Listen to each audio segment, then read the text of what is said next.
It's 8:15. It's October 24th. I'd like to call the Whatcom County Public Utility District Number 1 meeting to order.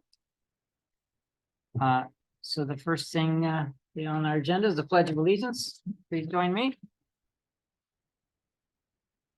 I pledge allegiance to the flag of the United States of America and to the republic for which it stands, one nation, under God, indivisible, with liberty and justice for all. So let's just on the agenda, are there any modifications or changes to the agenda?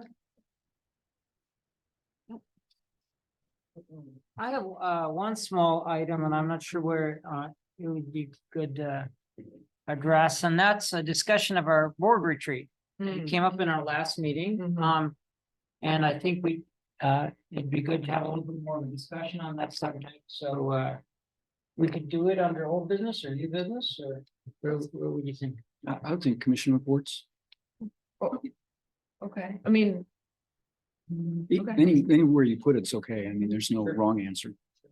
All right, well, let's just put it under old business, because I think Chris, we may want to talk about it a few more times, and it may be a good reminder to add it as an item. Okay, for a little good bit.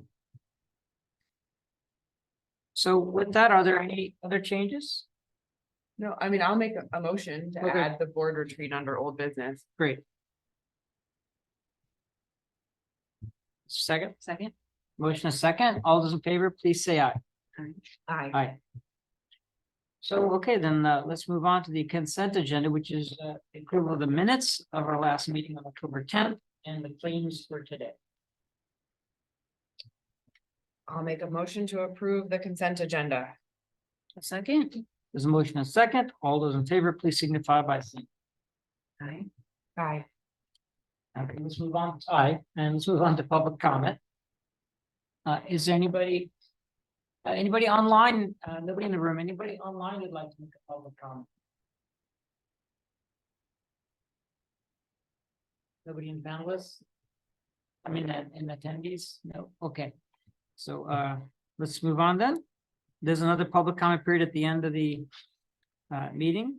So let's move on to the general manager's report.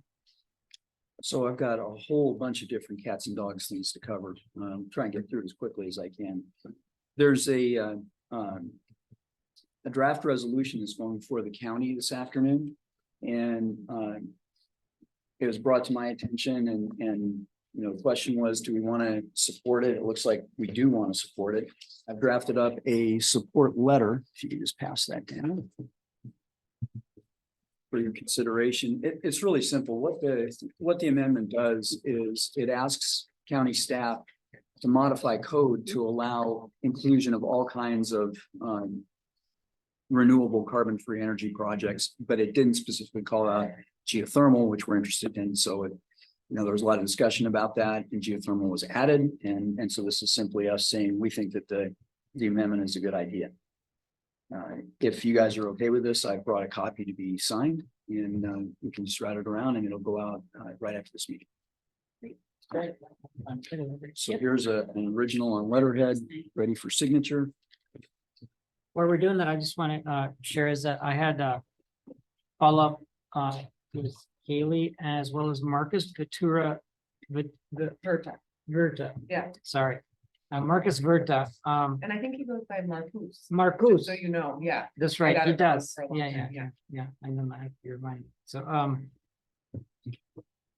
anyway, about storage, and the reason is because I just was curious why I didn't list storage in the resolution, and the feedback was that we, as I know, made some changes to county code regarding storage. There's nothing that currently seems to be pressing on that subject, and that there's of course, a energy storage related state level Department of Commerce led study, and that might point to some minor modifications to the code, but it will take a year for that output to come up. So that's why storage isn't in there. Yeah. Okay. Thanks, Chris. All right. So moving on, some, again, cats and dogs stuff. Gone ahead and hired a consultant to help in the search for an AGM. And right now he's in the process of assembling lists. So we're gonna have that. It's MRI at Bonita Springs, Florida is the consultant. And, I'm hopeful. I think this is going to be a good outcome. When I got here, I was kind of surprised to find out that we do not belong to the American Public Power Association. We belong to the American Water Association. We belong to two regional trade groups, WPUDA and NWPPA, but we don't belong to the national trade group. And yeah, that struck me as kind of odd because I guess if you're not involved in any kind of legislation or any kind of push with your federal elected people, then it's not a big deal. And prior really to geothermal and a few other things that are recent, we haven't been. So I just wanted to let you guys know, we're looking at all of our memberships and there are a number of them which are duplicative and we're probably going to stop this year.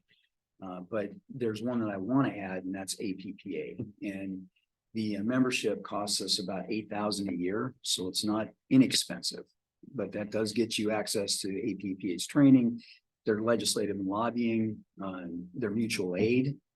So there's a whole bunch of reasons that it'd be a really good idea to be a part of these. On the power supply side, between PNUC, PPC, NRU, and I can't remember, there's a couple others, they're largely duplicative. And they're also duplicative of a lot of what we do with WPUDA. So that's where we're going to be looking at, what do we really, where do we want to belong in that? And you'll see in the budget where some of those are called out. Not to mention that Energy Northwest does a lot of Yeah. legislative work on our behalf at the Right. state and federal level. Yeah, it's, we got a lot of duplication there and need to kind of rationalize that. So, but not being on the APPA member list is kind of a, to me, that's a big thing. So, So, yeah, where would you suggest we kind of, where would we start exploring whether that's a beneficial thing as far as a commission? What do you think? Where would we go? Do you have anything you could send us about APPA? oh yeah, there's a ton. I mean, you can start with their website. Of course, And yeah. it's public power. You can go look at that. They have training opportunities 3 or 4 times a month. They have online training. They have, like they have and I took it, they have a really wonderful accounting for utility people, accounting 101, accounting 102, and it goes on. And I learned a lot about utility accounting back in the early 2000s, cash flow utility accounting, as opposed to SEC utility accounting back in the early aughts, and it was very, very helpful. It's on and on and on. Their resources are huge. And for instance, if you wanted to enter into a bilateral contract right now with someone else for power, those are called EEI, Edison Electric Institute standard form contracts, and they're about 60 pages long. The issue there is though that when you enter into those with a third party, you've got to vet it, and then what's the standard form contract is not going to fit this utility or any particular utility. So you need to hire someone to, help represent you, and it's going to be a FERC filing, so it has to be right at the FERC level. APPA maintains a list of contract attorneys in Washington, D.C. that is current, and if you call them and say, hey, I need someone to help me with, and they'll say, okay, here's a current list of the folks that we know have done business with other APPA members. I mean, just that's a Well, it would be micro hard to example. save $8,000 on legal fees. Is Well, your I mean, point? not spending them would be. Yeah, the exactly. That's issue- what I'm saying. Yeah, it well, would. The issue is what happens if you spend the money on the wrong firm and you get a bad answer. Yeah, exactly. that's It's very expensive. Yeah. So it's kind of one of those things where you hope you don't need it, but if you do, that's a great resource. So just as a for instance, there's a ton of stuff there. I'd recommend go play with their website for a while. And you'll just come see. back with a recommendation when, near the end of the year for, Well, it'll be in the final budget. Yeah. Where we'll be trimming all of the ones we're going to trim, and then if we add any, it'll be a recommendation to add there. Okay. So just this is the heads up for that. It's not reflected in the budget. It's something that we've been thinking about.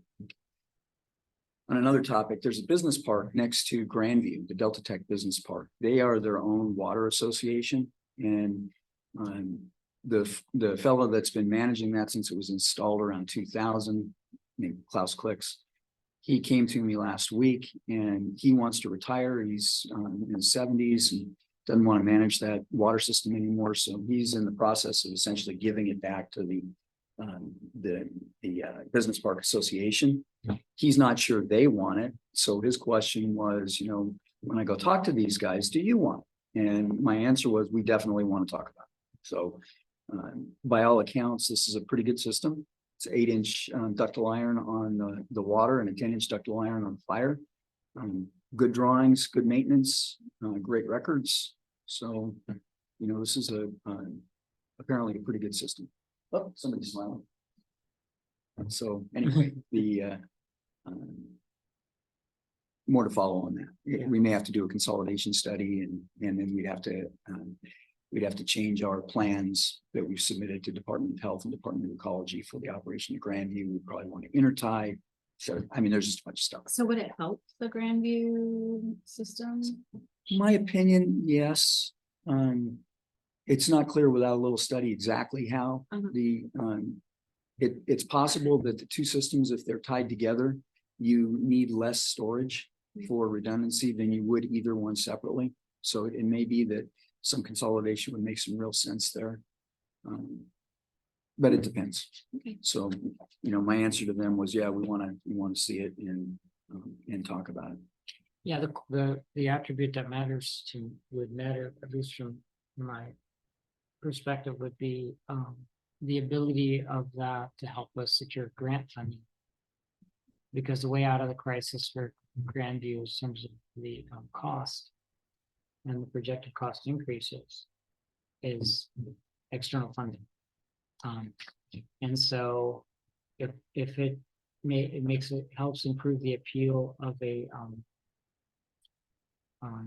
see the event. Here's the thing: is the event that's happened is our acquisition of Grandview is ancient news. We can't. It's a hard thing to do to say, hey, we didn't acquire this at the right price 20 years ago, whatever, you know. But it's easier to say we're acquiring a new water system, and as part of that, we need to do some things, and as part of that, we clean up Grandview. So I'm not clear that there would be a benefit that way. It's possible, and we would need to talk about it. Yeah, I'm just throwing it out there. A reminder, Representative Timmons will be here on the 9th, so we're putting together a tour for him, and my anticipation is that we'd have a 10 or 15-minute meeting in here and kind of walking through the history of the PUD, a little bit about our layout, how the things interrelate. And then the rest of it would be Brian and the operators taking him on a tour and showing him the plant, the pipes, and perhaps the Delta station for valving and BP and the Phillips 66 substation. And that's about 90 minutes. That's all he has time for. And again, that's going to be on November 9th. But you don't want all of the commissioners to be here, is that right? Yeah, that's just FYI. For you guys, unless you, I mean, if you want to, Yeah, then right. we can There's notice it as a meeting and go through all that. Then, have another luncheon. okay. Just a real quick update. I had a meeting with Eric Hurst this week and went really, really well. I got to say that by and large, we're on the same page on most things now, which is not the outcome I expected, nor was it the outcome we expected. Wow. So it's kind Great. of a delightful meeting of minds. Questions have come up about the status of the Intalco line, and we've got some feedback from Bonneville. It appears that the point-to-point contracts and the other contracts that you have for transmission capacity were transferred to Shell and may have been essentially traded away. So it's not clear how much energy can be brought across those Intalco lines if you don't have the point-to-point contracts behind it to deliver power to it. So I guess the first thing is that EPA came back to us and they've got contractual obligations with AltaGas and Intalco that'll last through the decommissioning of the plant. And so they don't expect that they're going to be in a position to do anything about this for a while, probably middle of next year. But they gave us a heads up on the contractual issue, so that's hanging out there too. Now obviously that'll all have to be taken into account when they decide whether or not they want to sell the asset, and then at what price, and then that would, we'd have to take all that into account, what we would consider to be a fair deal, and we're nowhere near that yet. So just to let you guys know, it'll probably be middle of next year before you hear much more about that. I'll update you periodically if things change. And then the last thing is we've talked extensively about Cherry Point and land use. I asked John for an opinion. I should rephrase that. John came to me and said it'd be a real good idea for me to generate an opinion on, and then we had a long discussion about the general plan, the comprehensive plan, and land use out there. And so he's written kind of a position paper, and you guys will be seeing more about that. The bottom line is that somebody's got to go first and have a plan. And if we say, here's our utility plan, this has to go in the comprehensive plan and it gets updated, then that kind of drives everything, we think. Or at least they won't be able to say, well, gosh, we never got a utility plan. So but at some point, the community has to get serious about either pushing for development at Cherry Point or acknowledging that we're not going to develop at Cherry Point. And my preference, and I think it's the commission's, is to push for development out there. And so this is part and parcel of me doing that. Well, John. right. I mean, if we're going to, if we're going to support an evolution of industry, I mean, we can't just say that. We got to support that. Well, and as we've spoken before, there are so many organizations, including the tribes, that have been given veto power out there that you cannot build anything. And Or it's right. difficult. Well, I mean, 30 years, nothing. It's more than difficult. It's impossible right now. So in terms of any major industrial, and Natural gas.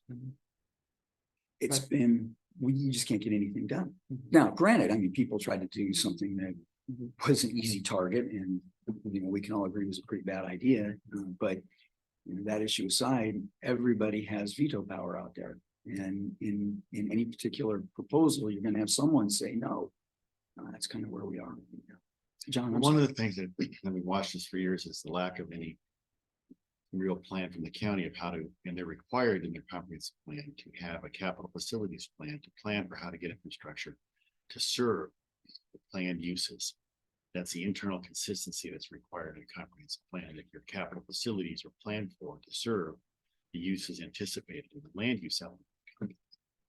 What the county has historically done when it's a special purpose district that provides services, which is all special purpose districts provide services up at Cherry Point or a private utility, that the county says, well, it'll be the PUD, it'll be Birch Bay Water and Sewer District, it'll be the private utilities. They don't really have that required capital facilities plan. So what this was, why don't we just prepare one for that purpose? With the elements of a capital facilities plan include a financing plan so that you can see what your shortfalls might be. And this commentary out there is that then I think it helps leverage the plan for the PUD to go to the county and say, we have a capital facilities plan to serve your area that's zoned, but there's a shortfall of revenue. We want you to use some rural EDI money because that supports your plan in the land use plan. And we have a capital facilities plan that we provided to you that county would probably incorporate by reference. And that plan can call out grants and loans, including rural EDI funds, will have to be used to fill the shortfall of infrastructure costs. So that's kind of where you try to get to. That I will rest. We had one more thing, the clean energy programmatic EIS. Thank you.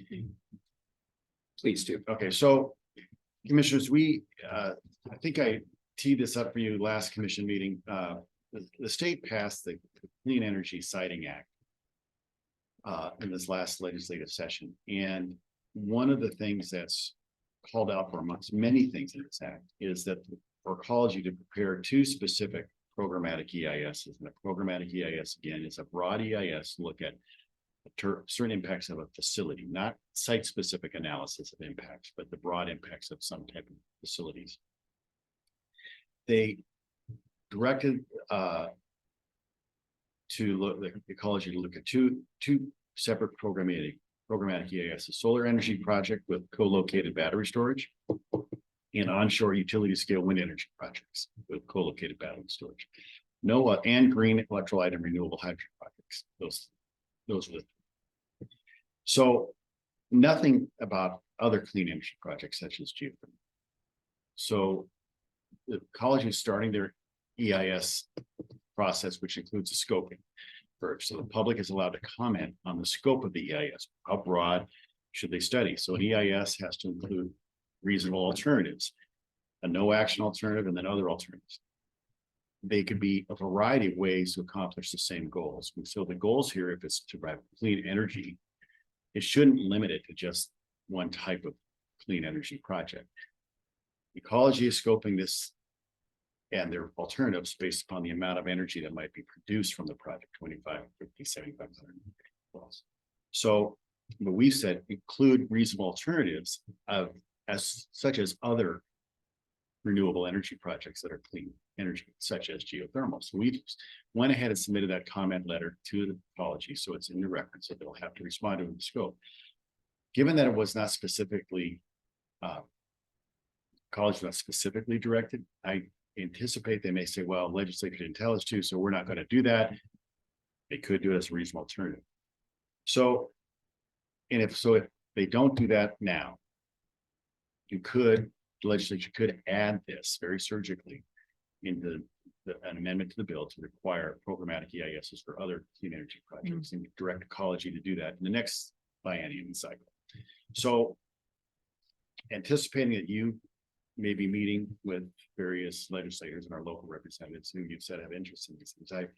Chris and I prepared just one page of talking points for you have in your pocket, along with a copy of the letter that we submitted, which you should have received, along with a copy of this energy siting. So you have that resource for you. So these are for you to keep. And Commissioner Grant and I are talking to Representative Bramall tomorrow at 1 o'clock. And we'll bring this up. This is one of the topics. Because I think this is something that. It's the kind of thing that I think the representatives, the legislators could go to Director Watson. Thank you.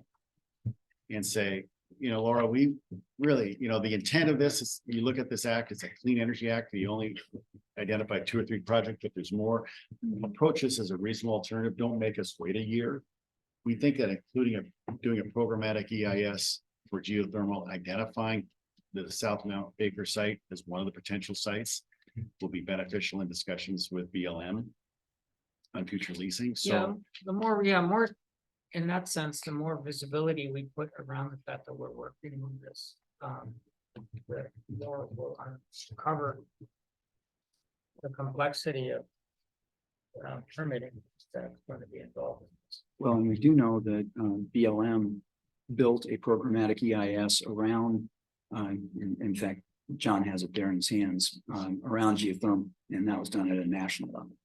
in the Western United States and included this site on South Mount Baker, includes this site. So there is, that was 15 years ago. So it was for the purposes of leasing sites. So we said, you'll see in our letter, we cite a link to this. So it's not like they have to start anew in their analysis. They could build on what was done before, shorten the time and costs. So that's for the talking points. You can leverage that. Interestingly, Huxley College in the class assignment, we found this on the web, was they had done an environmental impact assessment of this site for geothermal facilities. Now, it didn't go through the required CEPA or NEPA processes, but it's an interesting background on it. Thank you. You guys have any questions for me?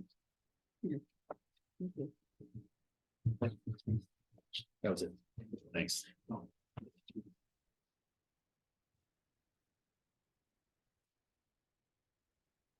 Thanks, Chris. Thanks. Okay, well, let's move on to old business. And the first item under old business is the broadband program update. So I'd like to call on Andrew and give us a quick update. I also will note, next time we talk about this, I'm going to change the title on old business to broadband program and geothermal update. Because we're pretty much doing something on geothermal all the time. I want to keep you guys current. Andrew? Good morning. Yeah, so with that, I'd like to mention one point on broadband and then on geothermal as well. So on broadband, page 13 of your agenda packet, there's an action memo and resolution which will authorize Chris to execute an agreement with Whatcom County. And that's for our $350,000, which is the match to the larger Washington State Broadband Office grant.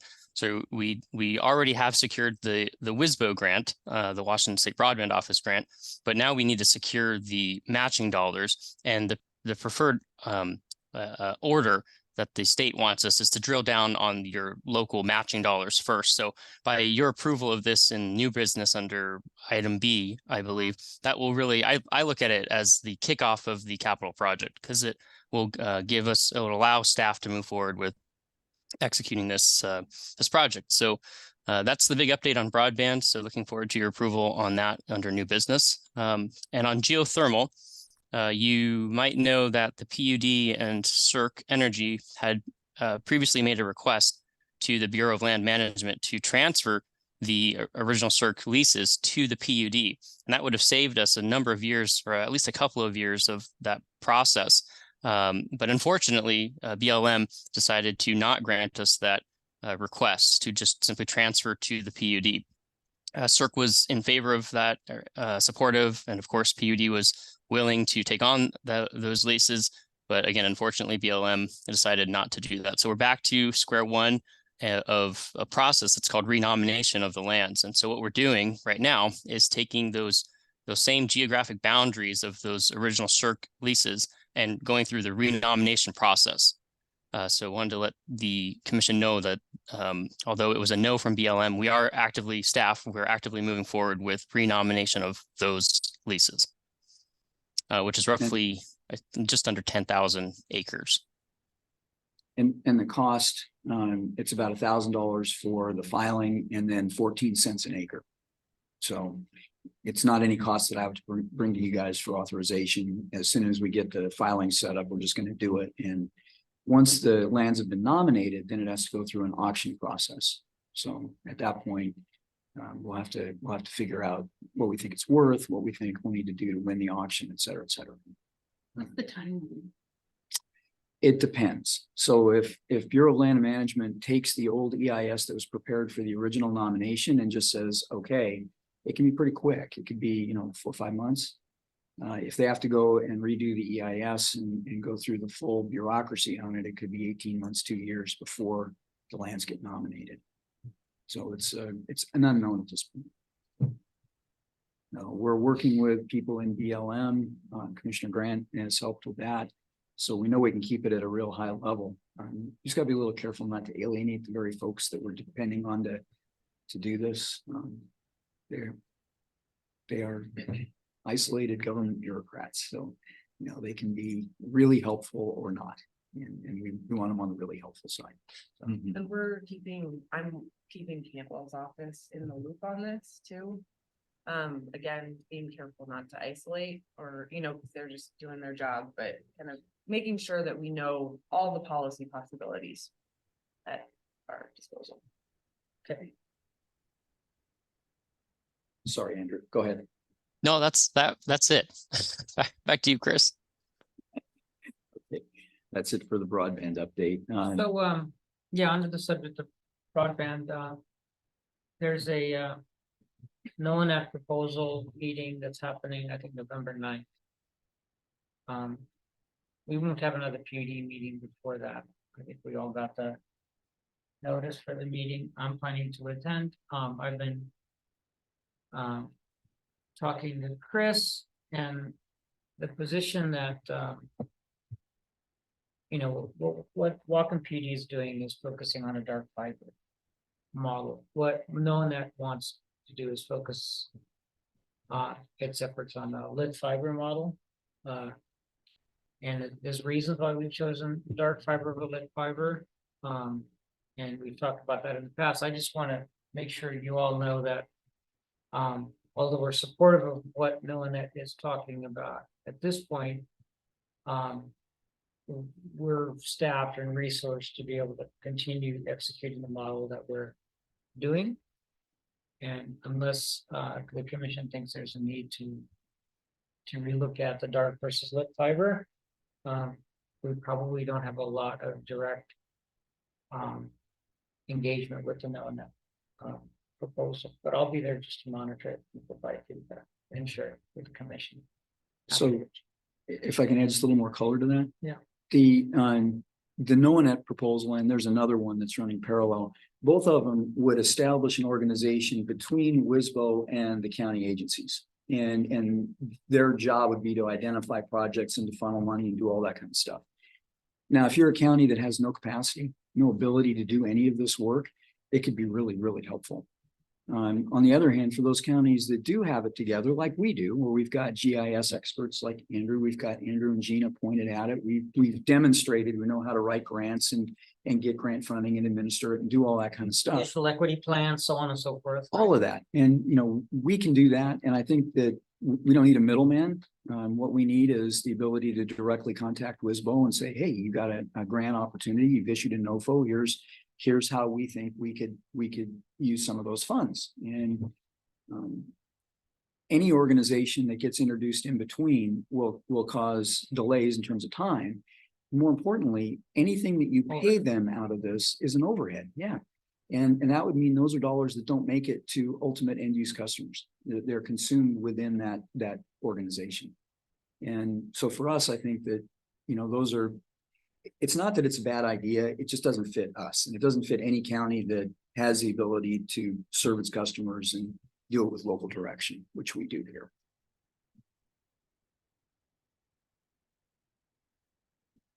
Okay, so I just wanted to make sure I covered that. So we want the adjudication update. Not a lot to express here. We're gonna have a executive session for some period of time, reviewing the PUD's water rights and the process. I have had a conversation with Rob McPherson that she asked me to speak about a topic. I don't know what, but she asked to converse with me about something. I just have that scheduled tomorrow. She's the adjudication manager for the state. I have a scheduled meeting with tribe council again later this month, and doing a presentation to Walking Forward group end of November. I think it is. Okay.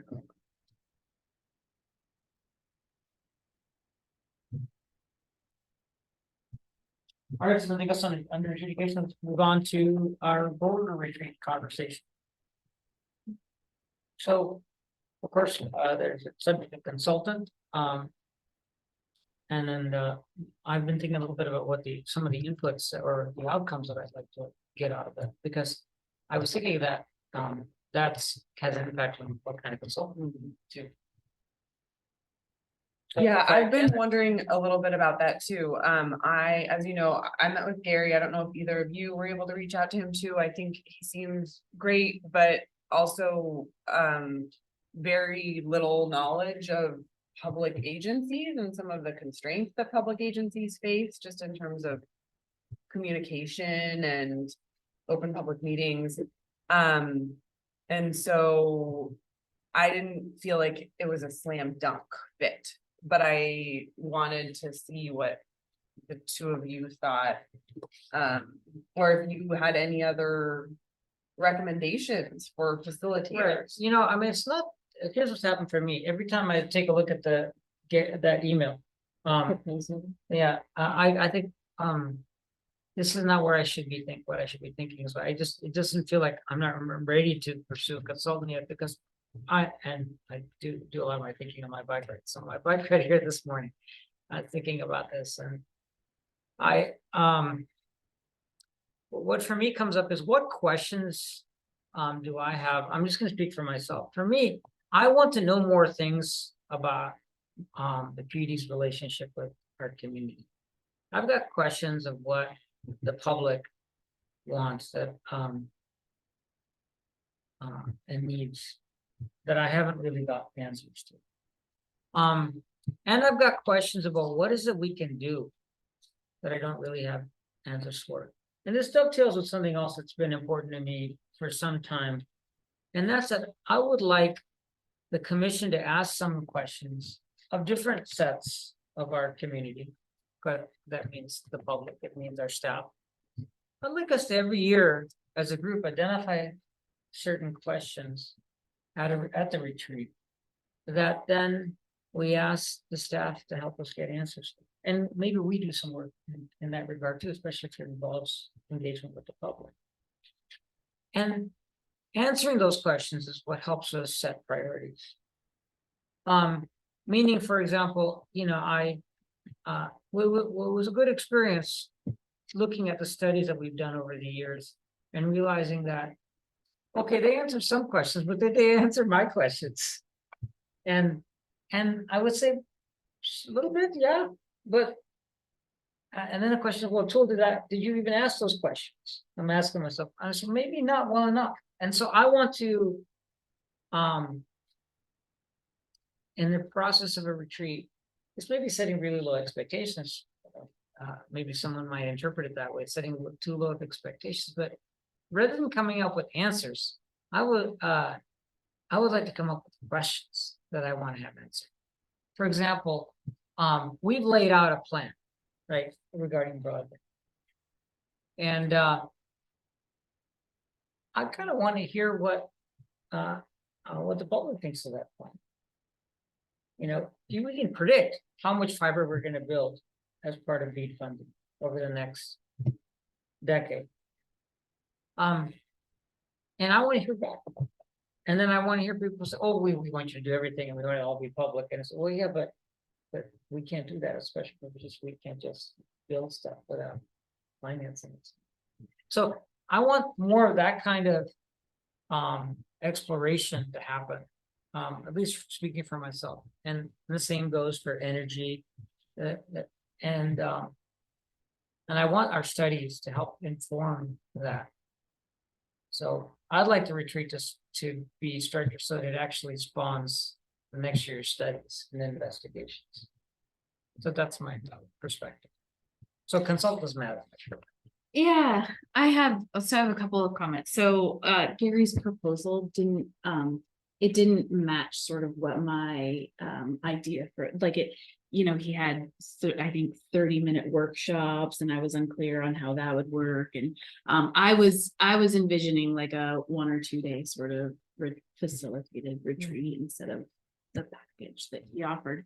But as far as content, I think that when we first started talking about this, it was like through the lens of like it being a leadership style retreat, like learning more about how we interact with the public, with management, with staff, exploring leadership styles, communication styles, sort of like talking a little bit about the culture of the organization, which could be part of that, and then leading into, and this is just my opinion, then leading into sort of goal setting and priorities. But I think that leadership aspect is really important.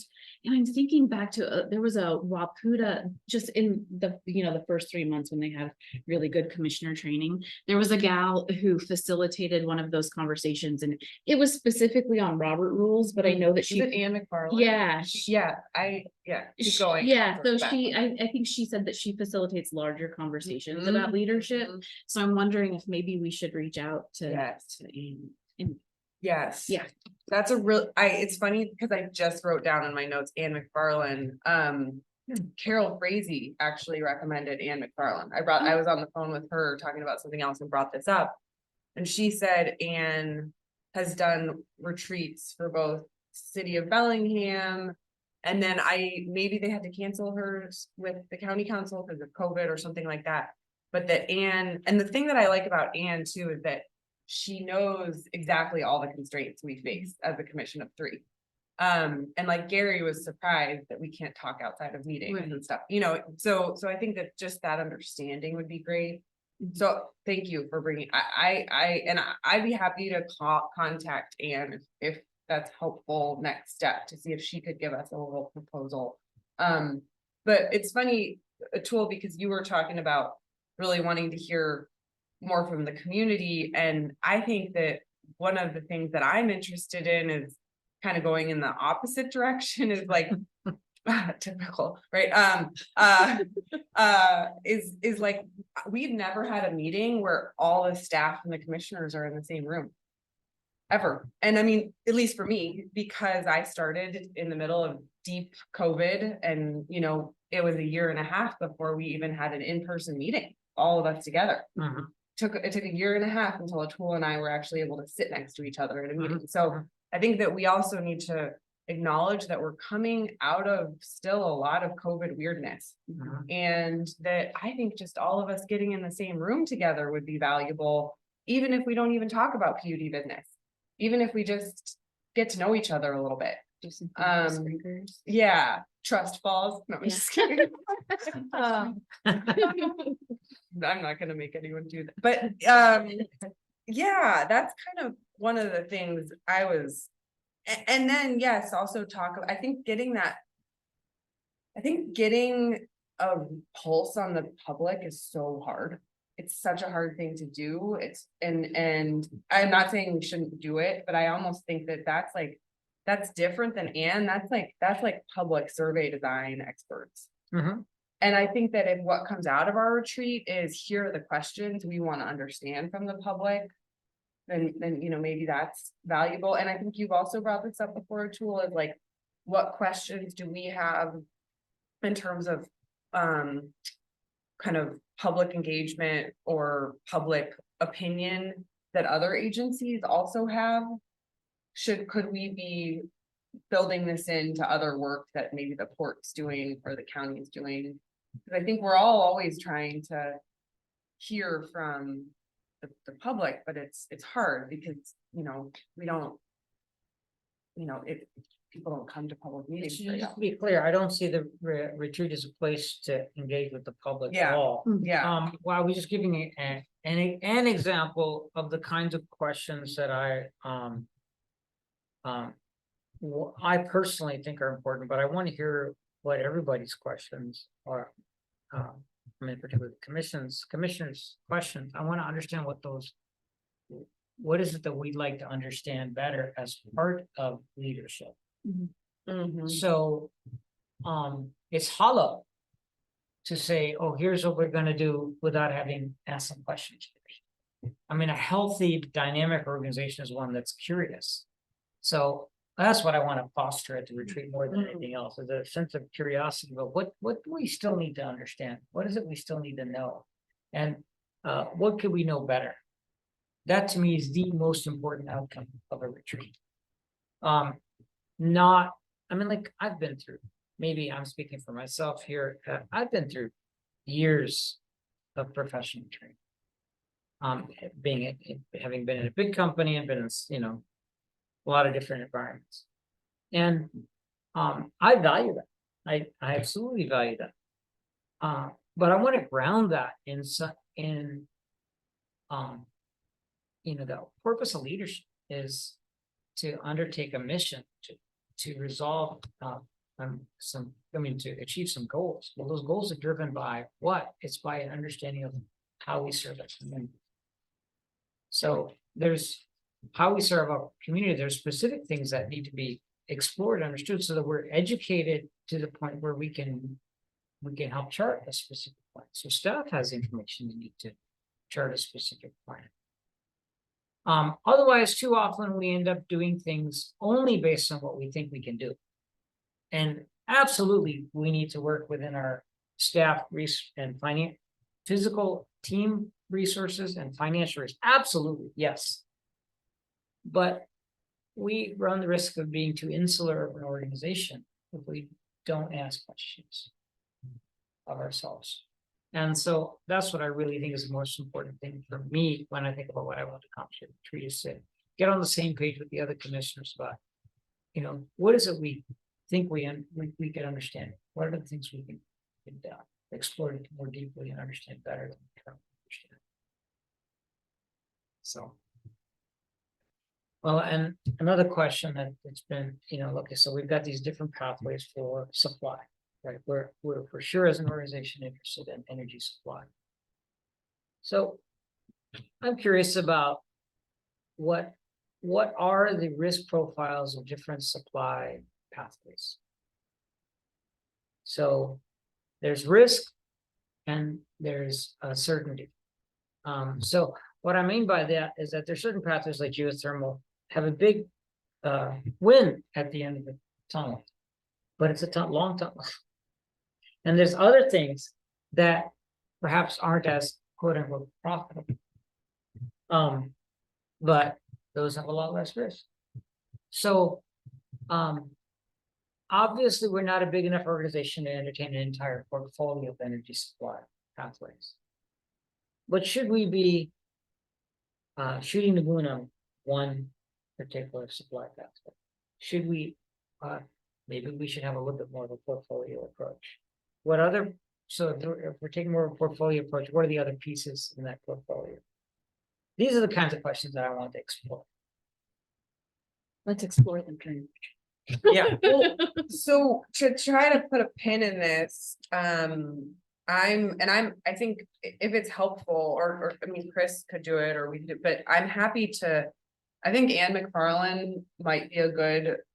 I personally think having a third party facilitator is really important. Yes.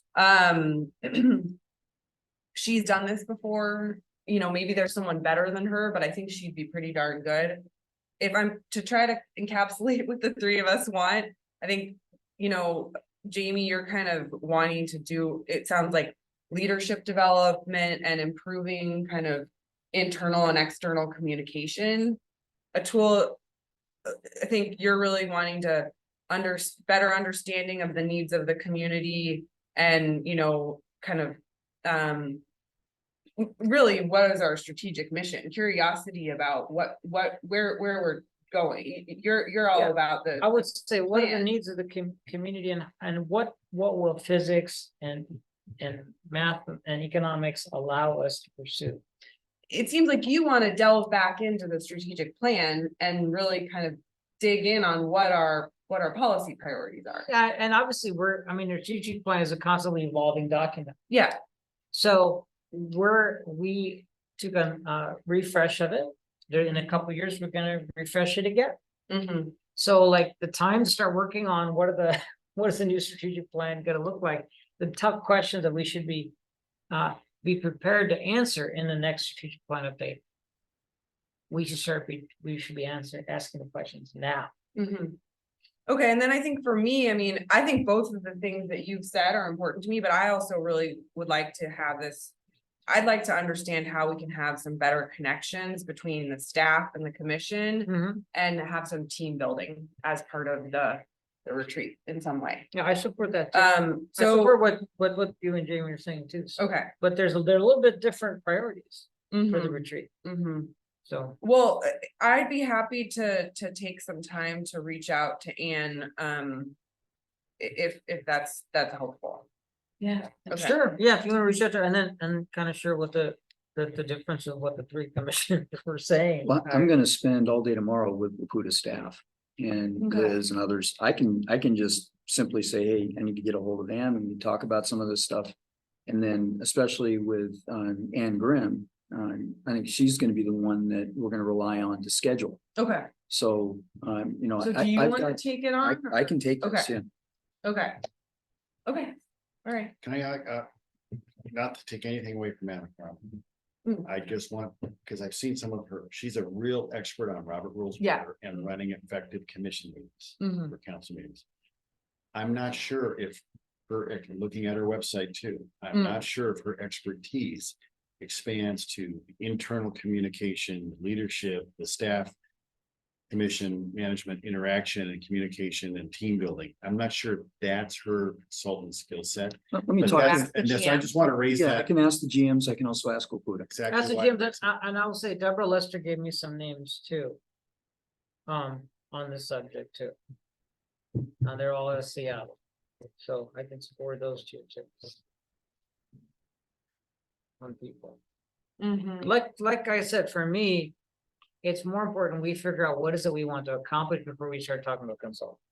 I think we need to have another conversation on the board retreat Now we've heard from each other. Let's stew on it a little bit, and then maybe at the next, I'm suggesting at the next meeting. Let's start refining that into how we can put these ideas together in a coherent plan. So what we want the retreat to accomplish. I think that that's fine. I don't think we should delay reaching out to folks though. Because I think one of the problems with Gary is Gary like gave his best shot at, but I think if we come to them with like, here's what we want out of it, Mm. that'll help a lot. Cause you know, I think, Well, then if we want to move quicker, maybe we can capture this in a document, what we, all three of us said, and then send it back to the commission, and then like a requirements for an event, and then we can go out to vendors. Well, that'll hold it up 2 weeks. I almost think I that. think, didn't I kind of just summarized it, Yeah, what and I- all three of Yeah, us but I want. kind of feel like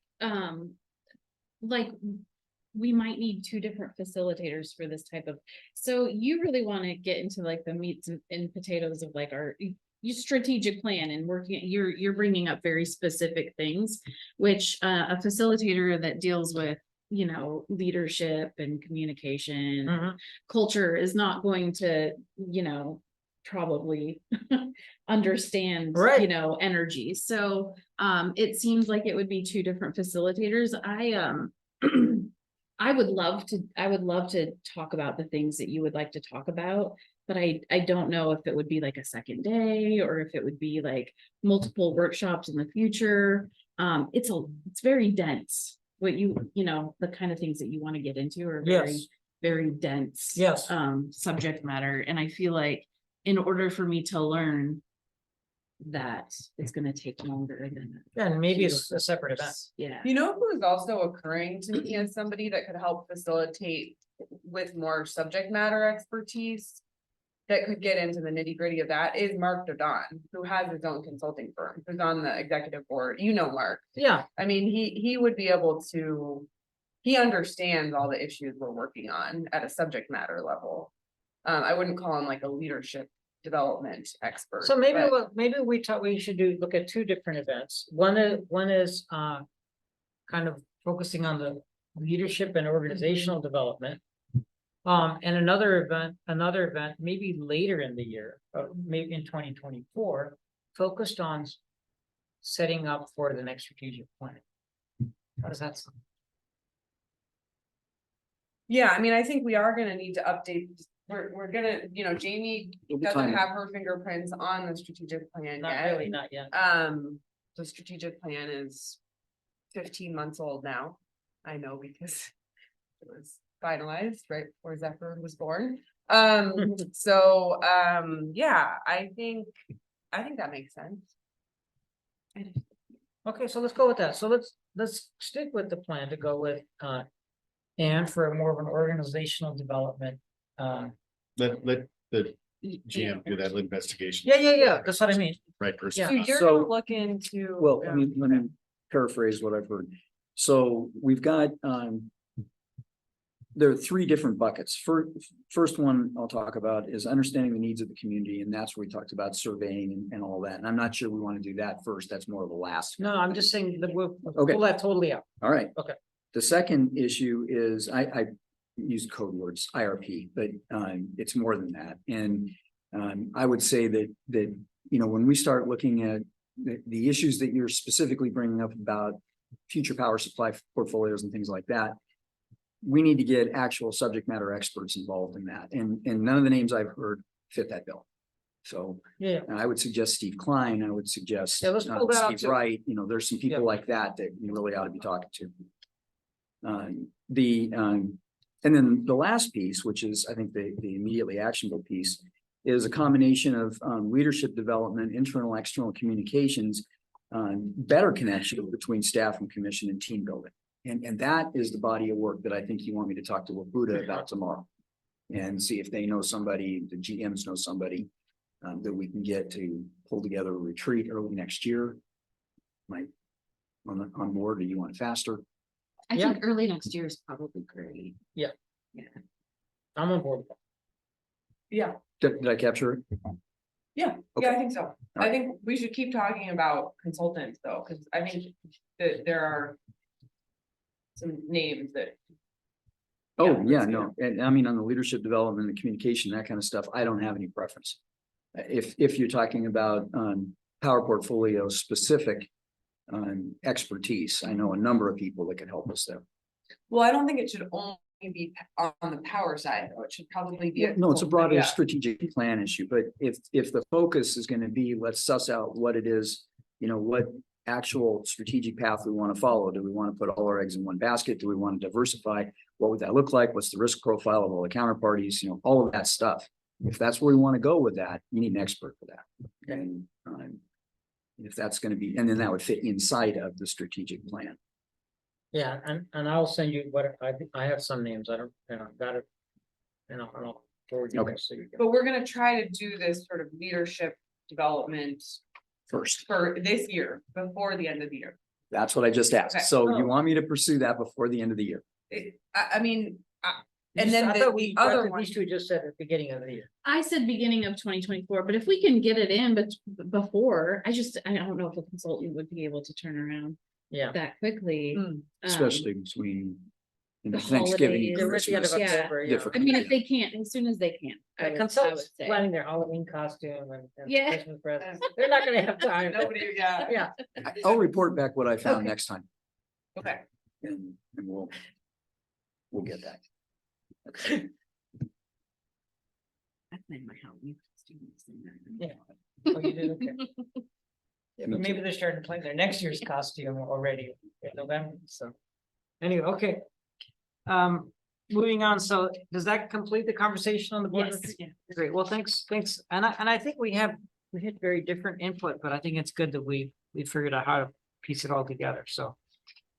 Okay, let's move on to new business. So the first is the approval and agreement with PSC for firm point-to-point transmission service. So I'll tee this up and then Brian will talk about it. Whenever you buy power in bulk through the wholesale system, you have to have a contract that allows you to move it across transmission systems. And those are either grid connected or point to point. With Puget, we have point to point, and those contracts typically last, a fixed term. And we found out from Puget that ours was expiring, and Brian and Puget have been in the process of negotiating. And Brian, why don't you take it away? Good morning. Yes, currently, we move the power that we purchased from Bonneville for service to our water treatment plant load number 2. We wheel it over Puget's 115 kV system.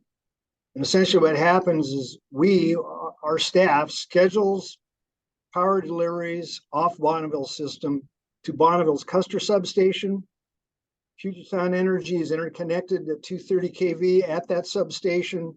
So they pick that power up and then they move it across their 115 facilities to our enterprise substation, which serves water treatment plant number 2 and the administration building.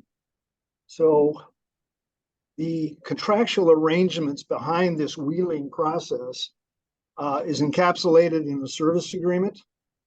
It identifies, the term of service that we want and how much transmission capacity we want on Puget's transmission system. And this is all governed by what we call an OAT. It's called an open access transmission tariff, which Puget has, and it's approved by FERC. So any of the terms and conditions under agreements for transmission service that Puget offers is basically governed by FERC approval of the agreements as well as the tariff or the rates charged by Puget. So no matter whether it's Whatcom County PUD, Snohomish County PUD, whoever holds an agreement with Puget operates under the same tariff. It's the same rates for the type of service that's desired. The service agreement we have with Puget is going to expire November 1st. We've been operating under a long-term point-to-point transmission service agreement for the past 20 years. So it's up for renewal. We've been negotiating. Puget's agreed to provide us service beyond November 1st. What we've requested is an additional 20-year agreement for 2 megawatts of transmission capacity Puget will also provide the ancillary services that goes along with that, based on their published rates. Thing to note here is that it's really, there's no alternative for us. We are deep in Puget's balancing authority or within their transmission jurisdiction. And the reality, what happens is we buy power from Bonneville. Once it's transferred to Puget system, Puget is responsible for providing the energy and capacity needed to meet our load. So if something goes wrong and Bonneville can't deliver, Puget still delivers power. So it's an interesting handoff and responsibility in that respect. So bottom line is we need to execute a new service agreement to get continuing service from Puget Sound Energy. And so this action is really requesting approval for Chris to sign the service agreement and execute that agreement with Puget. Glad to answer any questions you might have on that. Thank you, Brian. I just want to add that when FERC approves the utilities OAT, their open access transmission tariff, their ruling is that the rates are just and reasonable, and it's a pretty high standard. So, you know, any utility that goes and files a note with FERC has to jump through a whole bunch of hoops, and it's a transmission tariff that is very comparable to all of the other ones around the country, both in the terms and in rates. Questions?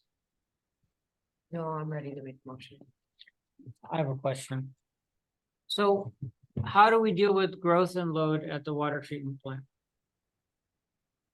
Well, I guess, first of all, we don't expect any growth in load at plant 2. That's the, in fact, we have negative load growth there since we've added a little bit of solar. My intent would be if we needed to grow the load there, depending on what the reason was, we would be able to offset that either somewhat or totally with an alternative source. More solar, local micro wind, we'd figure it out. But there are no plans to do that at present. Okay, there are no plans to do that. But if we couldn't supplement locally, what would we do? Oh, Would we I'd be able say to expand this fusion. contract? Build a fusion plant. No, I'm serious though, but I'm like, is there room in this There contract? is no plan. And the contract itself is for 2 megawatts of service, and that's it. So if So we needed to we'd get, have to do a new contract. we'd have to do an additional contract to bring, if Puget was willing, they might not have capacity. Okay. 2 megawatts is a rounding error for them. If we needed 200, it'd be a different issue. Thank you. I'll make a motion to approve the agreement with Puget Sound Energy for firm point-to-point transmission service. A second. There's a motion and a second. All those in favor, please signify by saying aye. Aye. Aye. Thank you, commissioners. Let's move on to 7B, which is a resolution to authorize our Point Roberts fiber infrastructure interlocal agreement with the county. So this is what we referred to earlier, and if Andrew would take it away, it's really straightforward. I think we covered, yeah, but Andrew, is there anything more you'd like to say? Nothing more that I need to add, unless you have any further questions. Any questions from the commission? I'll make a motion to approve resolution number 837-6. Authorizing Point Roberts fiber infrastructure local. Agreement with what? Oh, agreement with Whatcom County. There's more there. Having a tough time reading this morning, everybody. I'll second. There's a motion and a second. All those in favor, please signify by saying aye. Aye. Aye. Thank you again, commissioners. So next, let's move on, I guess, to Annette. Yeah, so let me just say a couple of things by way of introduction, and then I'll turn it over to Annette, and she can walk us through the presentation. So every year we put together a budget, and the budget fulfills three basic needs. One is it kind of lays out a long-term capital plan, but does not commit us to that plan. The second thing is it does lay out our short-term capital and O&M plans spending for next year and seeks your authorization to make those expenditures. The third thing that it does, and it's very important, is this ends up being the input to rates that we propose. So you can't approve a budget without having an impact on rates, because that's where the money comes from. So when you look at this, you'll notice when you go through this that our out years have a whole bunch of stuff on plant one. At this point, I would ask you to ignore that, because we don't know what we're going to do with plant one. That was the latest information we had. And what's on plant one for 2024 is the start of the Utilidor project, which is really a road relocation project. And then the normal capital and operations and maintenance that we just do with plant one. So that's what's included there. And with that, I think that's all I need to do in terms of an introduction, other than there's a ton of work that's been put into this. I can't even, hundreds of hours have been put into this, led by Annette, but my entire staff has just put a ton of time on it, and it's been worthwhile. So Annette, want to take it away? Sure. Good morning. Good morning. Thank you. We're And- excited. Excuse me? We're excited, ready to go with presentation. I don't know what kind of comment that is on your social life or your excitement. So as you know, our typical procedure is the second meeting in October, we do the draft. And we the term lately has been throw the spaghetti against the wall and see how it turns out. So what I'm presenting today is kind of where we're at right now. We've talked to some of the staff and some of the prior projects and all of that, and I'm just presenting that. Then we gather your feedback. We meet with our customers, and then we'll have another month of actuals to feed into it. And then the second meeting in October, we'll do a second presentation of this. And that's more of the final. And then the first meeting in December, we go through and we pass the resolutions for the rates and the budget for that. So let's start here. So this picture is Paul Sigmund, and he is our manager of IT and computer and SCADA and everything like that. And he is at our D station, and he's down cleaning a flow meter down there. So what I'm going to do is I'm going to present a slide and then I'll pause. And if you have any questions, let's just address it at each slide. So this is just a simple outline. And I also wanted to let public know, you can get our draft budget currently on the website. If you go to the PUD website, go into the commission portion and then financial documents. We have our annual reports there. We have our draft, and then it'll be replaced with our final budget when we get to that point. All right, now the numbers. We'll start with the operating budget because that's a huge one, and this is the layout we've used for years, and basically it's broken out for the 3 utilities, totals that up for 2024, and then we compare it to what we projected 2023 to end up at. And then any big decreases or increases, talk about. And everything that's highlighted in yellow, I have additional information further back that we'll talk about a little bit more in detail. Also, you note on a lot of my slides down, you'll see a section in the lower left. This one says section 2 to 5. What that refers to is the parts of the budget. If you want a little bit more information to look up, it'll have more information there. Binder. Yeah, so as far as the 2 orange rows we have here is just education and insurance. I just wanted to touch on. Education is typically one we address. And what this is the district setting aside money for, this is where all your mileage and your meetings and your continuing ed for like the water operators and cybersecurity classes, this is where all that lands. Now, this has really dropped off during COVID. And the nice thing about COVID is it pushed a lot of those places to have hybrid options now. So that has helped reduce costs in a lot of these and just time too. I have a meeting down in in South Seattle that is usually 2 hours long, but it takes almost all day once I drive down and drive back. But now I can attend online, which is really nice. And then the insurance piece is what I wanted to touch on. This is going to be going up. We have our insurance meeting this Thursday, the operations meeting, and we'll probably get an idea of that. But this isn't always tied to how our premiums, because we're part of a pool. So part of our costs are tied to how many claims are paid, and then we get assessments to replace that pool there. Any questions? Yeah. But commissioners, questions? Okay, so the first question is under purchased water. It's just a small item, but I'm just curious. I wasn't aware we purchased water. What? That's an interfund one. So what that is Grandview reimbursing industrial water for the water that's pulled off the Vista line. Oh, okay. The next question is on the electric general services charge. It's a big increase, and can you explain that?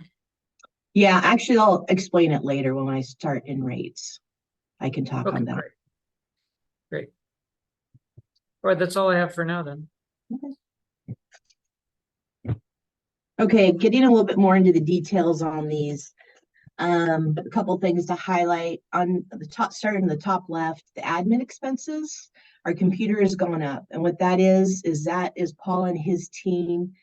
That covers our subscriptions, that covers cybersecurity stuff, that covers all the computer stuff that does not fall under our $5,000 capitalization threshold. So everything underneath that will be expensed here. Everything above that hits the IS-14 capital project. So when we replace servers, when we replace, the bigger electronic type things, that's where that will fall. And then switching over to the business projects. These are the projects that aren't O&M, but they're big enough. We want to keep track of them, and we want to see where they're going. And of course, as we all know, the big one here is the adjudication. So lawyers are expensive, and it's going to continue into next year, probably longer. And then outside services down below, I wanted to highlight the accounting one. We dropped quite a bit. We are getting to the end. We're basically at the end of the FCS rate study.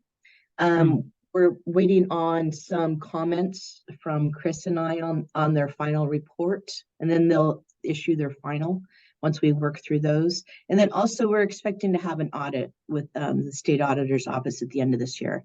So once we get past this year, we're hoping next year will be a lot lower in expenses. And then the business services down on the lower right. Those are projects that we get at least partial, usually 100% reimbursement on. And of course, the one that you all know and is the big dollar one is the Point Roberts Fiber project coming up. Questions on that one? Commissioner? Okay, so I have a question about the outside services block. Of course, as you pointed out, adjudication is a big thing under business projects. I'm wondering how much of the, if you look at the outside services, how much of that is also adjudication related? We've tried to separate that Yeah. out. So this is our normal activity on the legal front. So this is right of ways. It's where we ask John for opinions, where we contract with them for, information around labor negotiations, or just all the cats and dogs stuff. Okay, so just to be clear, what I see for legal there or outside consulting is not specific to adjudication. It is exclusive of the adjudication. Okay. Great, thank you. Yeah, we tried to isolate all the adjudication in the adjudication. Yeah, and I think some years ago, Keep going. no, I was gonna say is under adjudication, I recall maybe a year or two ago, there was an attempt to quantify the multi-year budget for adjudication. And it's not part of the budget exercise, but just if we could refresh that in the next year, and just so that we can We can get, try to, I can work with Matt Wells, Yeah, probably not today, but we can probably do a just so 2 the to 5 commission year understands, forecast. right? Yeah. What's the long-term cost? and it's going to depend, of course, on the timing of the For sure. adjudication case, which is what we're gonna be talking about in executive session. Right, we can bring it up there too. Yeah, because if it goes faster, then, it's possible that in a smaller window, there's more costs, It's all but it's a guesses. great outcome. It's all guesses. Yeah, Oh, it's all sorry, Annette, guesses let's, and- let's keep on with the budgets. Sorry, can we go back one, Annette? Sure.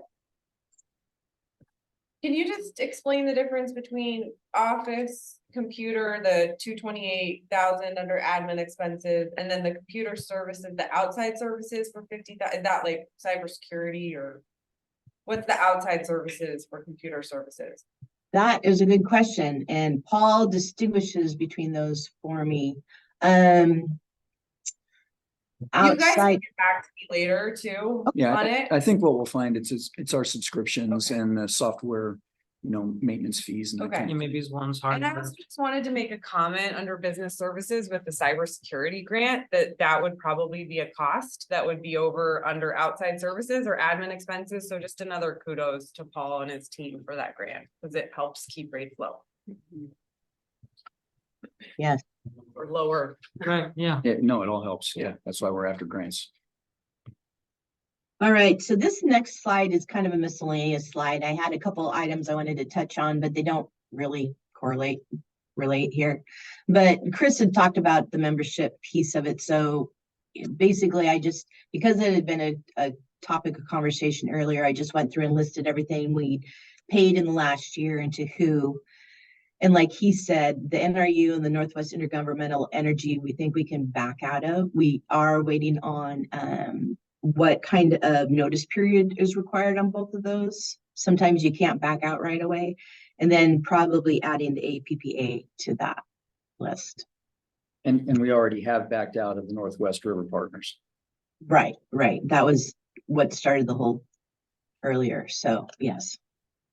And then the second piece of this slide was allocation change. And I wanted to let you know, probably a little bit in the weeds, but when we have general expenses, in the past, we had allocated them according to O&M labor hours. So we keep track of how many hours the electricians and the water operators work on each of our utilities. And we were using that as allocation function. When I turned my models into FCS and they were reviewing it, they realized the links in there were were attached to total labor hours. So we started really looking into that a lot more and kind of trying to figure out, and again, it kind of goes back to the truing up the Grandview allocation. We were going to spread it across 10 years doing that change. And then we started looking at it and I started thinking, well, we could also change to operating sales and allocation using that. And so right now that's what the budget's based on, is that split. It's kind of one of those art pieces when you're doing the budget and finance. There's no right answer. It's just trying to figure out what is probably the best rationale or the best method going forward. And so this is what I'm proposing on this. And this would affect basically your general expenses. So your internal services expenses, which is like, power for this building, a lot of the expenses that are associated with this building, with Tracy, with myself, with the general admin piece of it. And so right now that's what that is built into the budget. So the Any other thing that we, questions? the normal way to allocate these in utility business is to allocate them based on revenues. So if you have 3 different lines of business, you would normally allocate by line of revenue. 403 is water. Industrial water, 411's Grandview, 41's electric. Is electric. And so most utilities would go ahead and allocate all of these overheads based on the revenue split. We were allocating it based on the labor split. And we had a lot more labor hours going to Grandview. So this is, it's a change in allocation. It's a change it. And was this something that was internally recommended, or is this something that the consultant recommended?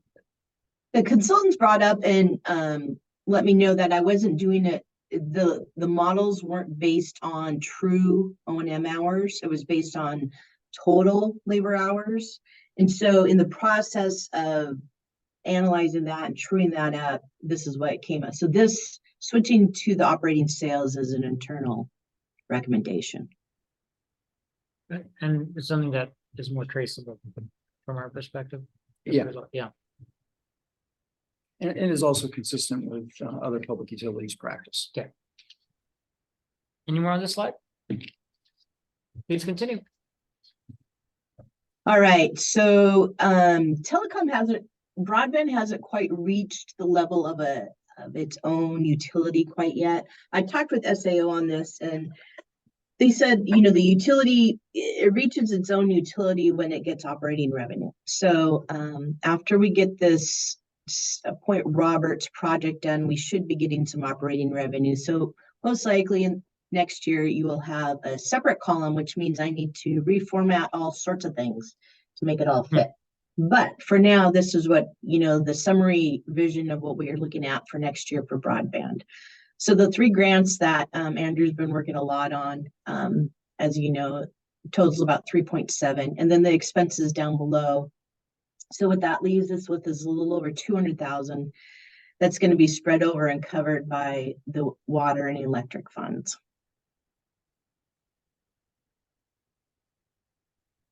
Okay. Yeah, any more on this slide? No. So personnel. So this is where we're at right now. And what this incorporates is a 4.6 COLA, cost of living adjustment, and that matches what our Teamsters is for this next year.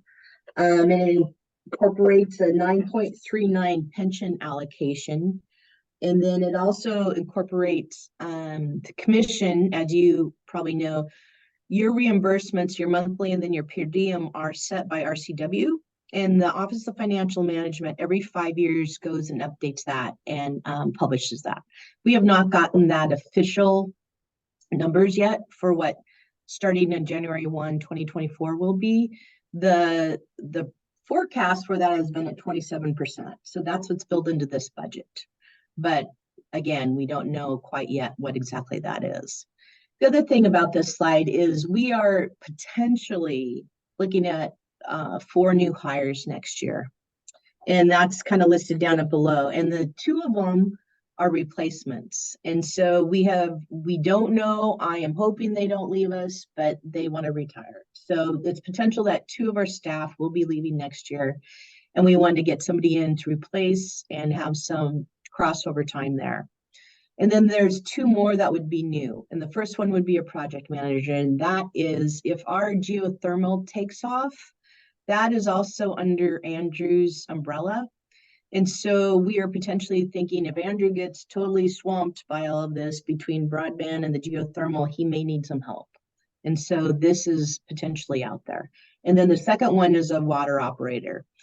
Our water operators, their job is not easy, and we have a quirky system and it's not easy to learn.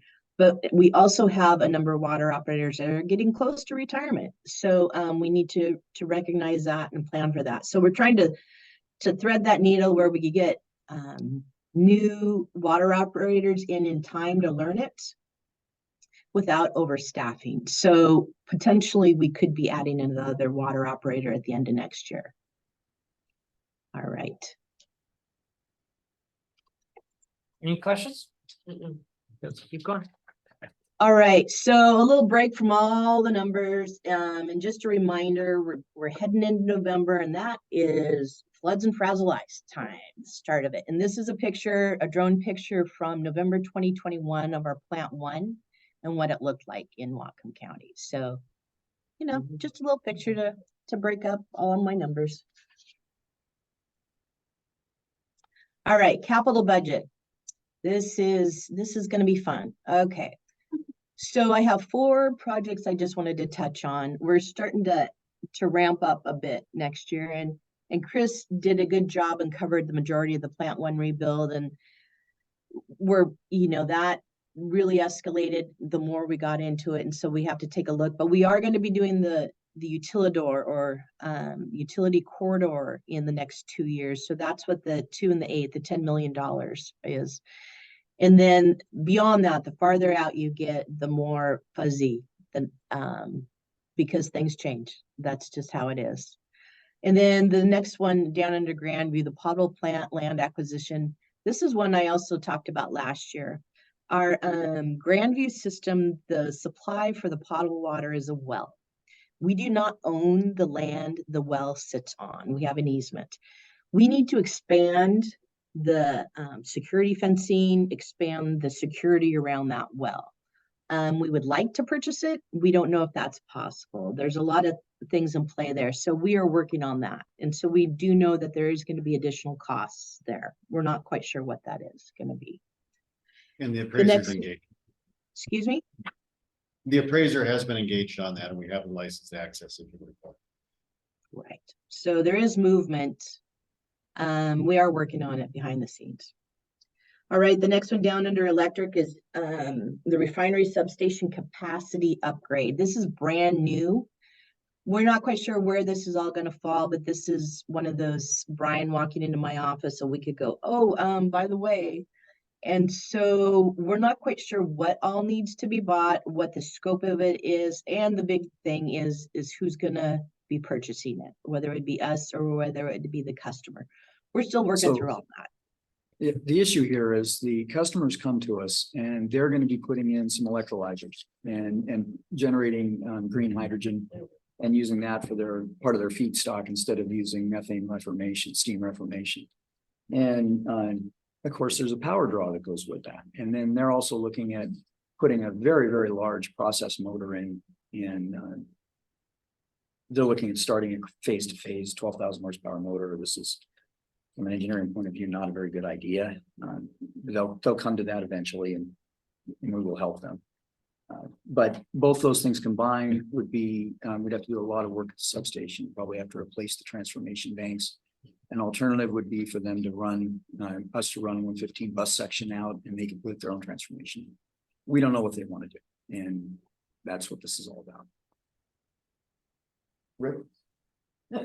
You mentioned steam methane reformer and the refinery does not have. Okay. Yeah, BP does. BP does. That's what they're using. Yeah. Yeah, Phillips wants they want an electrolyzer for generating hydrogen for their processes. Yeah. We think the electrolyzer is on track to be installed by the end of next year. So that should be up and running. We've been hearing about this for a little while.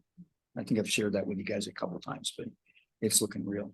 And I think that's a really good thing. Take a lot of carbon out of their processes. I'm sorry, Annette, go ahead. No problem. And then the last project here is one I don't really need to talk much more about, but it's a big one for next year, and that's the Point Roberts Fiber project. Questions on the slide? I have one. I'm Okay. probably gonna ask questions afterwards to Annette privately. We're running out of time. Got a hard stop at noon. Oh, you do? Mhm. Okay, thanks for sharing that.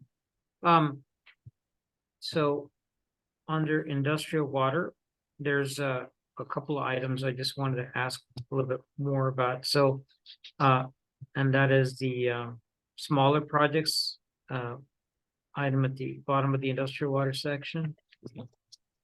What does that entail? The smaller projects, quite a bit for 2024 and 2025.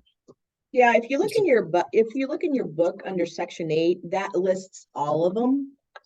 Okay. They don't all fit on a slide, so I took out. One of them was we have $650,000 in 2024 to replace some intake and high head pumps. Okay, then I know. Yeah, I actually did look at the capital improvement project, so it's a lot of the smaller ones are lumped together under there. Okay, that helps.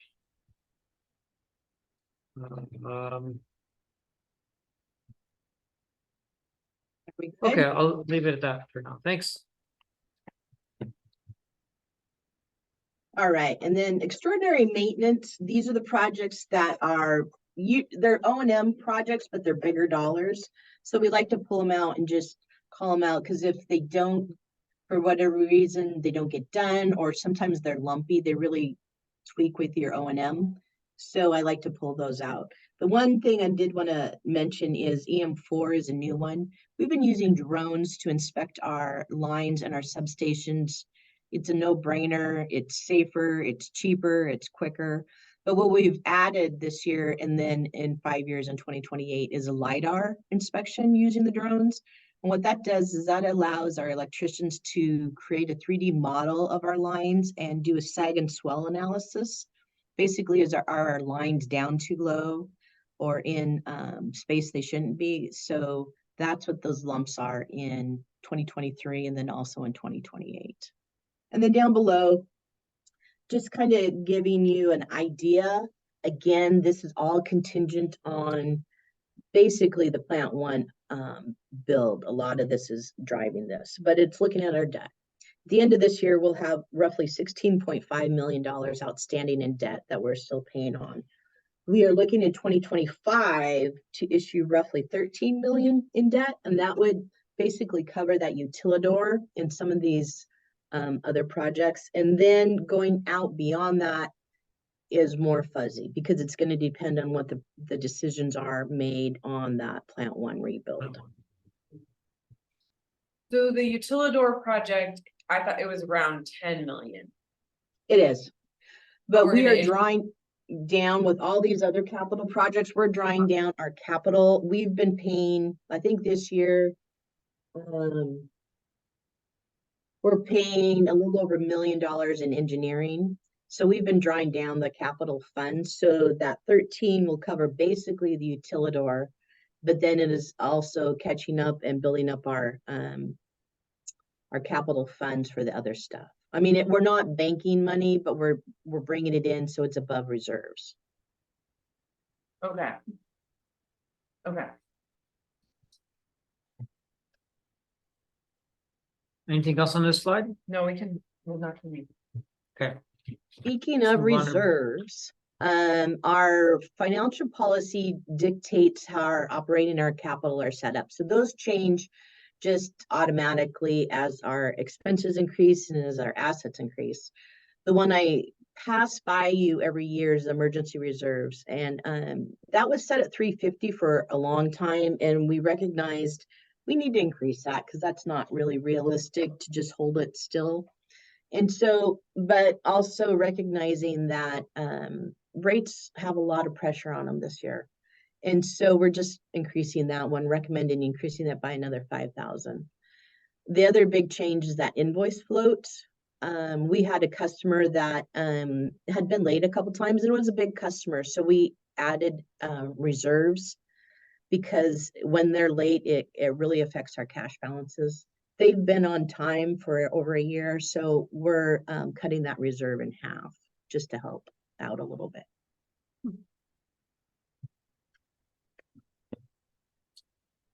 All right, your strategic plan.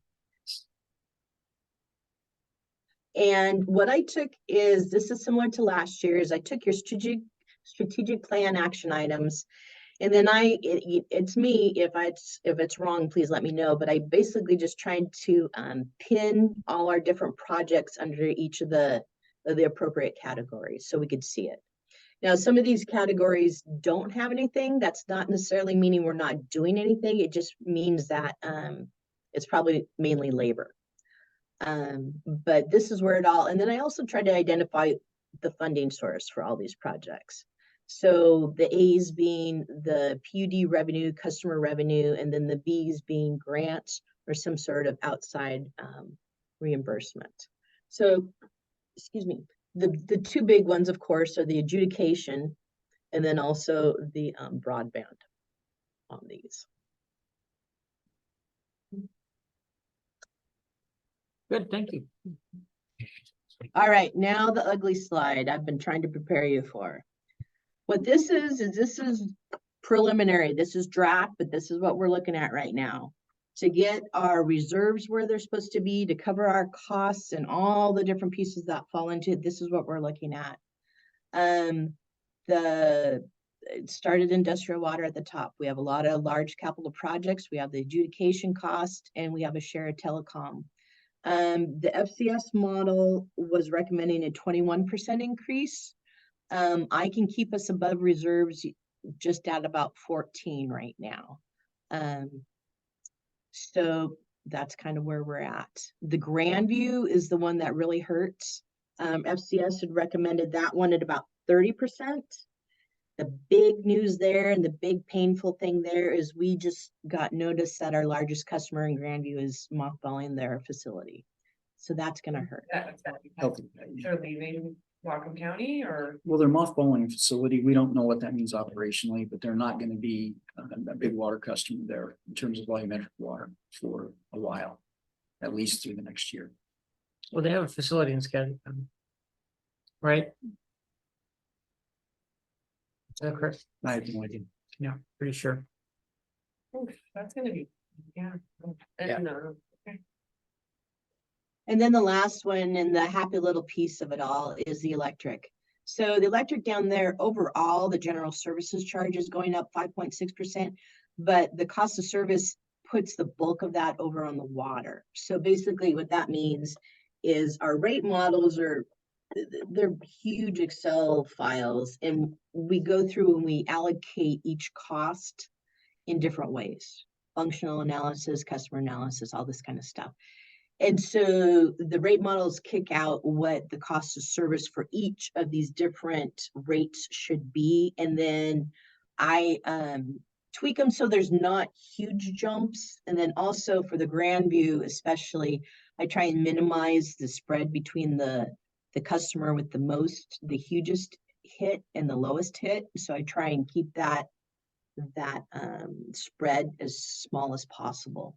But for electric, the electric customer is only it's under a 1% increase for our electric customer, but the water portion of electric isn't going to be going up. And so that is what Commissioner Deshmani is what was driving that increase on that electric service charge on the operating slide. Okay. I just Alright. have one question, maybe two questions. Okay. Projected sales in 2023, is that the budgeted amount or is that like what? Is that like a projection through the end of the year based off? That's a of what we- projection through the end of the year. Okay, thank you. And that'll be updated when you see the next iteration. I mean, that's normally, and that takes care of that. Yeah, we'll have one more month of actuals to plug in. All right, and then our last slide of what's coming up. So November 7th and 8th, we have Zoom meetings set up with some customers. Not too many have responded quite yet. You are welcome to come, but please let us know. And if there's more than one of you, then we'll have to go through the whole rigmarole of a special meeting. I'm only sending out invitations to the people that respond. So if any customers are listening, just a reminder to respond if you would like to attend. And then the second meeting in November, we'll have the updated budget presentation. And then the first meeting in December, we'll pass the resolutions and pass the budget. Thanks, Annette. Just to let the other two commissioners know, I have some detailed questions about some of the things in the capital improvement budget, like the water basin enclosures and our internal fiber project. So I'm gonna be trying to set up a meeting with Chris and Brian and get those understood. And if it's helpful, maybe we can give like a high level, Yep, you know, 'cause absolutely. I like to get into the details sometimes, but won't drag all of you through that right now. Thank you, Annette. Yeah, thank you, Annette. Yeah, thinking, on the point you made about the capital projects, yeah, I looked at them as well, and just to say is that I'm appreciative of the amount of detail and the amount of thought about what the long-term capital needs of the PUD are. I think it's for me daunting looking at it, the scope of capital projects that we have in front of us. And in summary, I'm glad though that we're getting a comprehensive disclosure of what that all entails, because without putting that on the table, you can't figure out what's what. You know, you gotta know what you're dealing with. So I appreciate that effort of the team in putting all of that out there. And we have a lot of capital improvement in front of us. We do. Thanks again to the whole team. I have to run to the restroom, but I'll be back. Keep going. I know we're on a tight timeline. Okay. So we finished the budget preparation, presentation. We got a quick operations report. If you'd like to, Brian, go ahead. Yes, hello again. As Chris said, just a quick report. You've already covered water plant 1 and the need for replacement. But I will say that operations staff is fully engaged in discussions on how to redesign, how to move forward on that plant and fund it. So there's a lot of activities around that. The other thing is it's that time of year, we're moving into fall, winter preparation. And as you're aware, has already been discussed, but this is the time of year we start entering that flood and frazzle ice zone. And so we're cognizant of that and preparing for it. Due to river conditions, which are excellent right now, we've been able to schedule divers to come in and clean the intake screens at water plant 2. So they'll be on site tomorrow and working the next couple of days to get those screens cleaned off. One thing that we've noticed there in the summer, due to the warm water conditions and low flows, we picked up a lot of algae on those screens and other small material. So we want to get that cleaned off before we move into the fall, winter season. And other than that, that's about it. I'll stop right there. Any questions for Brian on operations? No, I mean, I Thanks, guess Brian. the only thing is that, Brian, do you expect frazzle ice to happen this with the cold snap coming, or is it still too early? Oh, It's too early. It's still River's too warm. early and frazzle ice is really, you need the cold temperatures and you need that northeast wind to super cool the river surface. And we're not there yet. We've gotten frazzle ice towards the end of November before. But right now there's no near-term anticipation that we're headed that direction at all. Yeah, Probably the river's near quite term warm is if still, we I have a big rain event. If we have another big rain event, we may see a spike in turbidity. But right now the river's pretty clean and the flows are decent. So Great. Okay, so let's move on to commissioner report. Thanks, Brian. Thank you, Brian. So I'll go first then. There's a PPC fuel meeting that I'm attending this afternoon. The PPC itself in Portland, they have their annual meeting, so I'm going to go down there for that. It's November 1st and 2nd in Portland next week. I think I'm going to also be doing a Zoom meeting that's related to PUD. I don't remember what it was, but I'll try to multitask it all. And then of course I'm attending the NOAA meeting I mentioned. Then lastly, the PUD meetings in I believe those are in Olympia. They're in Olympia, 15th through the 17th. So Sure. Yeah, okay. The things that are coming up for me are the meeting with Representative Rammel. We've got Energy Northwest meetings tomorrow and Thursday. I'll be doing those over Zoom rather than making a drive. And then just yesterday made a request to the chairwoman of the Madam Chair of the Nooksack tribe to talk about our geothermal project. So hoping that we have that meeting for our next commission meeting. So those are kind of the three things, meetings that are on my docket. I have nothing. We can fix that. Yeah, I'm sure we can. Yes. I hear you have other things going on in your life too. Yeah. I've got, I'll be going to the Wapuda meetings, I think in person, but that's gonna be 15th through 17th. 15th, so. Yeah, that's have part of another the meeting. recognition of Georgia's service Right. and yeah. Right. Are you gonna go in person? Where are they in Olympia? Yeah, Oh, that's after our next meeting, Oh, right? yeah, well, I think I can get down there for those, actually. Yeah, cool. yeah. But I'll say for sure at our next, or early November. I was just wondering about. Okay, Yeah. let's circle back. Okay. Great, that's it. Look at us. Before you take a quick break, I think I've introduced Sarah Fraser from our office before. She's helping me out in training and water rights experience to help in the community and with our clients. So I remembered late last night that I had not sent the invite for today to her, and so I texted her early and see if she could clear her schedule. So she'll be sitting in to listen. I see that Sarah Mack and Haley and Matt Wells have already here. So if you want to take a short break. then We have we'll pub- set up- we have public comment Public first. comments, that's right. Sorry. Come on, It Rick. wasn't any earlier, so. Okay, thank Here you. we go. For the broadband, it notes that there's a shortfall that is spread over the water and electric.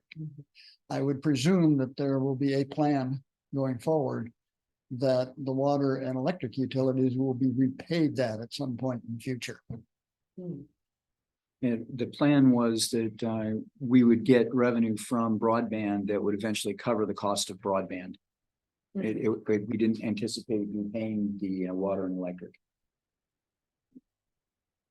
But you are using the other ones to subsidize broadband.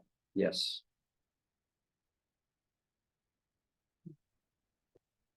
Not generally recognized as good utility practice. That cost subsidization. No, but I will tell you that virtually every utility that started up a broadband section has started out by subsidizing it from the electric side. And there's always some cross benefit to the other utilities, even Yeah. having our own internal broadband connectivity that is enhanced by some of these projects brings a benefit to the other utilities. Including spreading the costs of administration through other. Over projects. time, it definitely benefits. Yeah. Year one, it's hard. Yeah, but thank you Sure. for the comment, and it's certainly something for us to all watch carefully, and certainly a sustained cross-subsidization would be a problem.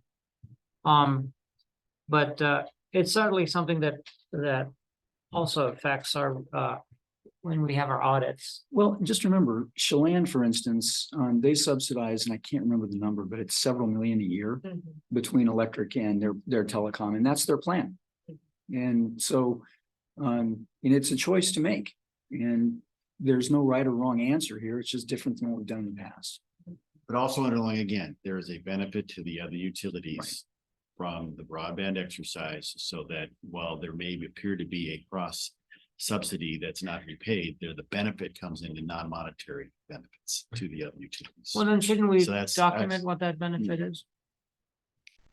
That'd be quite a labor intensive exercise for the scope of the order of magnitude here. Yeah, right now. the So amount is very let's just small. maybe move on to Yeah, public just comment. since we're in public comment. Yeah. just public comment. Thanks though for the comment. Anybody online? I don't think we have any further public comment. Okay, great. Well, we have on agenda one last item, which is an executive session. It's going to be a long last item. There's no action anticipated. No action, and we'll be done about noon, Yeah. maybe a little earlier, but by. You have a hard close at noon, right? So we'll be done by noon. And I do as well. So let's just take a couple minute break. Maybe how much time do people need? 3 minutes. Let's give it 5, sure. There's only 2 Sorry, restaurants. I have to go, I couldn't make it. until the break. Yeah, so it's 10:03 at 10:08. Extraordinary meetings within, yeah, so it's gonna be months. Basically, now I'm ready to jump back. Number of times.